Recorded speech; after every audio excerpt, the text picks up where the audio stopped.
জাদু যতই বড় হোক না কেন আপনি আমল করলে ঠিক হয়ে যাবে ইনশাআল্লাহ। আমরা অনেক সময় জাদুগ্রস্ত হয়ে যাই, অনেকে আমাদেরকে ব্ল্যাক ম্যাজিক করে, কুফরি কালাম করে। আপনারা যারা সোশ্যাল মিডিয়া ইউজ করেন তারা অনেকেই দেখেছেন বিভিন্ন কবরস্থানে অনেক পুতুল পাওয়া যায়, তারপরে মাছের গলার ভিতরে তাবিজ দেখা যায়। এগুলো কিন্তু বাস্তব। নবীজি সাল্লাল্লাহু আলাইহি সাল্লাম তিনি সবচেয়ে পরহেজগার ছিলেন, তার মতো পরেজগার নবী আর কেউ ছিল না। নবীজি সাল্লাল্লাহু আলাইহি সাল্লাম এতটা পরেজগার হওয়ার পরেও তাকে সবচেয়ে ভয়ঙ্কর জাদু করা হয়েছিল। একটু চিন্তা করে দেখেছেন? অনেকে বলে হুজুর আমি তো আমল করি তারপর আমাকে জাদু করা হয়েছে। হ্যাঁ, নবী সাল্লাল্লাহু আলাইহি সাল্লামের মতো আমল আমি আপনি করতে পারি না।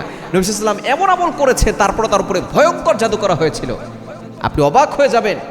আপনি এই জাদুগ্রস্ত যদি হয়ে যান আপনি আতঙ্কিত হবেন না। নবী সাল্লাল্লাহু আলাইহি সাল্লাম যখন বুঝতে পেরেছে যে তাকে জাদু করা হয়েছিল তখন আল্লাহ পাক রব্বুল আলামিন দুইটা সূরা নাজিল করেছেন। লাবিদ ইবনে আসাম ইহুদি নবী সাল্লাল্লাহু আলাইহি সাল্লামের চুল মোবারক নিয়ে 11টা গিরা দিয়ে জাদু করেছিল।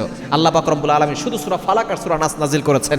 এই শুধু সূরা ফালাক সূরা নাস 11টি আয়াত আছে, 11টি আয়াত পরে ফু দিয়েছেন, 11টা গিরা খুলে গেছে, নবী সাল্লাল্লাহু আলাইহি সাল্লাম সুস্থ হয়েছেন। সুতরাং আপনাকে আমল করতে হবে। অনেকে বলে যে হুজুর আমি আমল করতে পারবো না, আপনি করে দেন। না, আপনি নিজে আমল করবেন, 5 ওয়াক্ত নামাজ পড়বেন, শরীর বন্ধ রাখবেন এবং আপনি কোরআনে কিছু আয়াত আছে সেই আয়াতগুলো পড়বেন, দেখবেন আল্লাহ পাক রব্বুল আলামিন এই জাদু থেকে আপনাকে হেফাজত করবেন।